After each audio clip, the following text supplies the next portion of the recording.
The following is a presentation of the Belly Up Sports Media Network.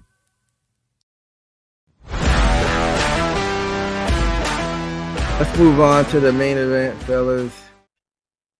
We had the home country guy, Brandon Moreno, being defeated by Brandon Royval by split decision. Man, so not a whole lot of action in that first round. You don't really see that from Moreno. Both of the guys were bouncing back and forth. Maybe it was because of Royval. Maybe he got loaded. Moreno got loaded in his game, but a lot of circling around, trying to find the reins for Raddick's first action. Really hard round to score, and that may have been a round that cost Moreno. Who knows? But the action picked up in round two. Moreno landed that big right within the first minute or so. Every time Moreno actually landed, like he would kind of, not necessarily say rock him, but you definitely see that Royval responded to it. But Royval did answer back with some solid kicks and knees in that second round. And then in that third round, you saw that accidental groin shot about halfway through the round. And then this is the round I think really turned around for Royval. He started gaining momentum and started working those low kicks. And basically, he had a lot of volume as far as like output goes. And then round four is like more the same, kept stringing off the combos and ending with the low kick. And Royval got that takedown about halfway through, but Moreno got back up pretty quickly. So I don't know if that scored too much for Royval, but Royval just seemed like the busiest fighter in the later rounds, especially round four and round five. Moreno tried to go to the clinch, but every time he got a hold of him, he couldn't really do anything with it. Herb was getting upset with them. He was telling him to break it up, and I guess not a lot was going on with the clinches.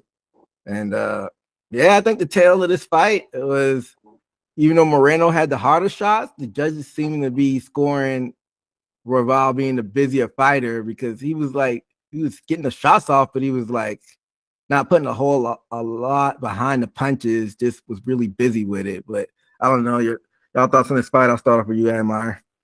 Yeah, Royval was definitely the busier fighter. Every combo that he would try to throw, he always ended it with that kick. And the striking on this is crazy, and I think that's what won him. He threw 556 strikes compared to 219 for Moreno, so over double the strikes. But he only landed 145 strikes, or he landed a total of 177 strikes. So he threw a lot of stuff that didn't really connect, but I think that's probably what the judges scored it on, was how busy he was. And you already mentioned the other thing that stuck out to me is kind of just the stalling, as they clinched against the cage. There was a lot of that for as many strikes that were thrown in that fight.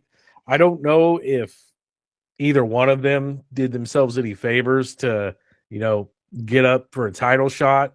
It wasn't really impressive on either side. Yeah, I mean, if you're trying to make a statement for the next title fight, I think both guys, I don't want to say show up more, because I think Royval did a good job of his strategy of just being busier and showing off his cardio, but nothing really popped up as far as making that statement, Steve, what were your thoughts? Yeah, it was a pretty dull fight for me.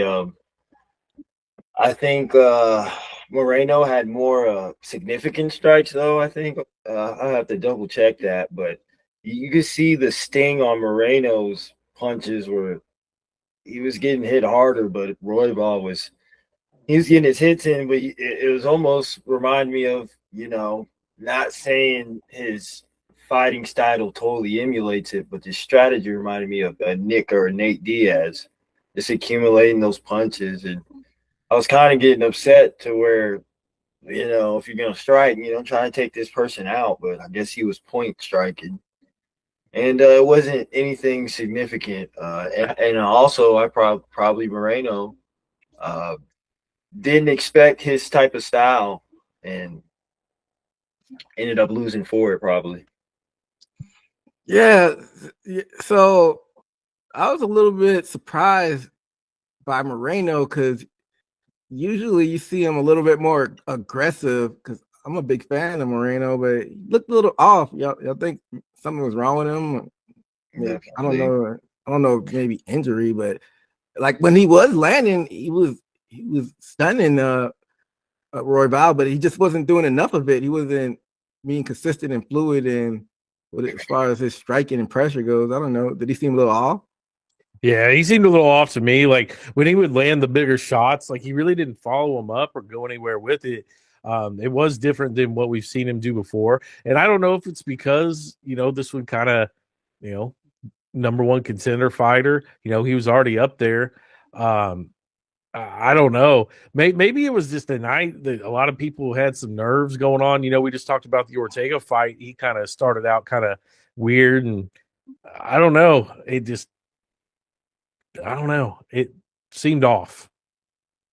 Like between those two, the both Brandons, like neither one of them, the way they fought the other night, is going to have a chance against Pantoja. Yeah, I don't know. Did he seem a little off, Steve? To you? He definitely did. He seems more relentless. Let's see, what are the fights he ran it back with? Royval or Moreno?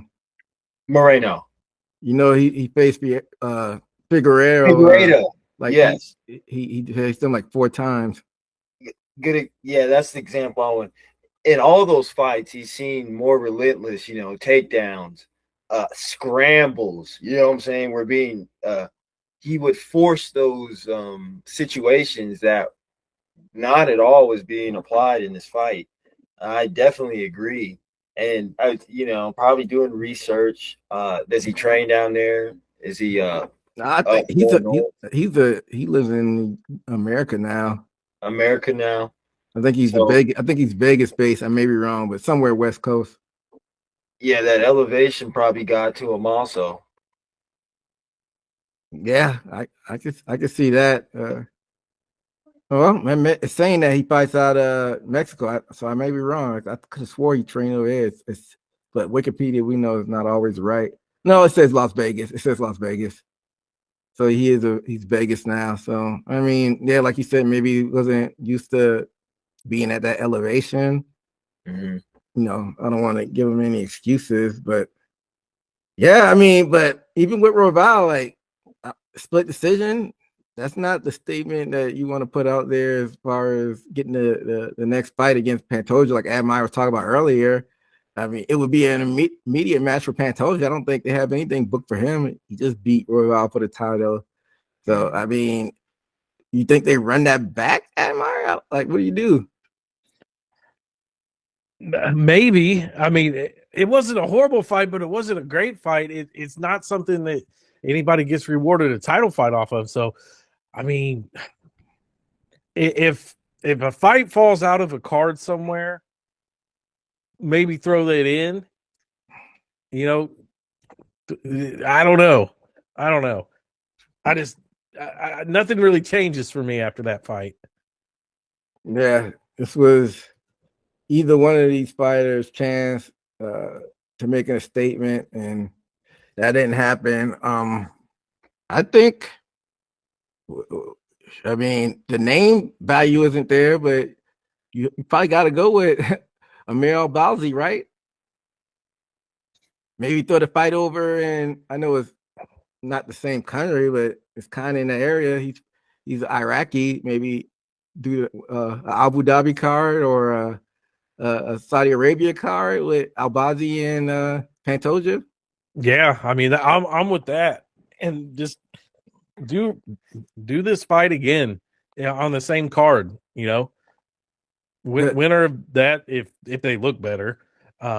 Yeah, because wouldn't that be a rubber match? Because I know Moreno beat Royval once. I don't know if I think this was their second time fighting, so I may be wrong, but I think it would be a rubber match. So yeah, like you said, maybe put the rubber match on with them on that. That would make sense and do it overseas. But with the flyweight division and the featherweight division, they Sean Shelby has his work cut out for him. See what they're gonna do with matchmaking, but overall, had a nice crowd out there. So I think UFC set out what they wanted to do as far as going back out there and establishing themselves in that Mexican market outside of the crowd ball. Thank you for checking out this Haymaker Combat Sports segment. This full episode can be found on the Haymaker Combat Sports YouTube page and in audio form on all major podcast platforms. Until next time.